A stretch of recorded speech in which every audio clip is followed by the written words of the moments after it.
ইসরায়েলকে লক্ষ্য করে ইরানের সাম্প্রতিক ব্যাপক আকারের ক্ষেপণাস্ত্র হামলার জবাব দিতে দেশটিতে পাল্টা হামলা চালানোর ঘোষণা দিয়েছেন ইসরায়েলের প্রধানমন্ত্রী বেঞ্জামিন নেতানিয়াহু। শনিবার জাতির উদ্দেশ্যে দেয়া এক ভাষণে এই ঘোষণা দিয়েছেন তিনি। নেতানিয়াহু বলেন, সম্প্রতি ইরান ইসরায়েলে যে মাত্রার ক্ষেপণাস্ত্র হামলা চালিয়েছে, বিশ্বের অন্য কোনো দেশ তাদের ভূখণ্ড ও জনগণের ওপর এই মাত্রার হামলা বরদাস্ত করবে না, ইসরায়েলও করবে না।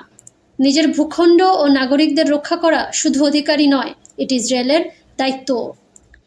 ইসরায়েল সেই দায়িত্ব নিশ্চিতভাবেই পালন করবে। ইরানের সমর্থন ও মদতপুষ্ট সশস্ত্র ইসলামী গোষ্ঠী হিজবুল্লাহকে দমনে গত 30 তারিখ থেকে দক্ষিণ লেবাননে অভিযান শুরু করে ইসরায়েলের স্থলবাহিনী।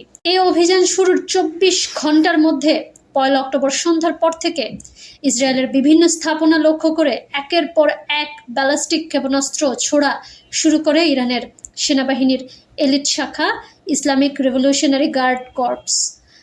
সেদিন সন্ধ্যার পর থেকে 2 অক্টোবর ভোর পর্যন্ত প্রায় 200 ক্ষেপণাস্ত্র ছুড়েছে IRGC।